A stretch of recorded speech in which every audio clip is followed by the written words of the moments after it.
കാസർഗോഡ് ജില്ലയിലെ എല്ലാ സിയാറത്ത് കേന്ദ്രങ്ങളും നിങ്ങൾക്ക് പരിചയപ്പെടുത്തുക എന്നുള്ള ഉദ്ദേശത്തോടെ ഞാൻ പുതിയൊരു എപ്പിസോഡ് ആരംഭിക്കുകയാണ്. കാസർഗോഡ് ജില്ലയിലെ സിയാറത്ത് കേന്ദ്രങ്ങൾ എന്ന് പറയുമ്പോൾ നമുക്ക് ആദ്യമായി ഓർമ്മ വരുന്നത് 1400 വർഷത്തിലേറെ പഴക്കമുള്ള മാലിക് ദിനാർ റളിയല്ലാഹു അൻഹുവിന്റെ മഖ്ബറയാണ്. ഇന്ത്യയിലെ ഏറ്റവും പഴക്കമുള്ള പള്ളികളിൽ ഒന്ന്. ഏകദേശം 1400 വർഷങ്ങളിലേറെ പഴക്കമുള്ള പള്ളി. മാലിക് ദിനാർ പള്ളി സ്ഥിതി ചെയ്യുന്നത് കാസർഗോഡ് തളങ്കരയിലാണ്. രണ്ടാം ഖലീഫ ഉമർ റളിയല്ലാഹു അൻഹുവിന്റെ ഭരണകാലത്ത് ഇന്ത്യയിലേക്ക് പ്രബോധനത്തിന് വേണ്ടി വന്നവരാണ് മാലിക് ബിൻ ദിനാർ റളിയല്ലാഹു അൻഹുവും 22 അനുയായികളും.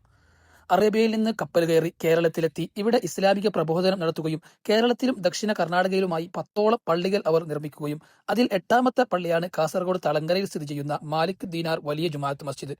ഇവിടെയാണ് മാലിക് ദിനാർ റളിയല്ലാഹു അൻഹുവിന്റെ മഖ്ബറയുള്ളത്. ഇവിടേക്ക് എത്ര പ്രാവശ്യം വന്നാലും വീണ്ടും വീണ്ടും വരാൻ തോന്നും. കാരണം അത്രക്കും മനസ്സിന് സമാധാനം ലഭിക്കുന്ന ഒരിടമാണ്.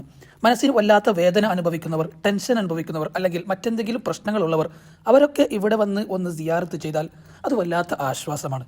അത്രക്കും പീസ്ഫുള്ളാണ് ഇവിടം.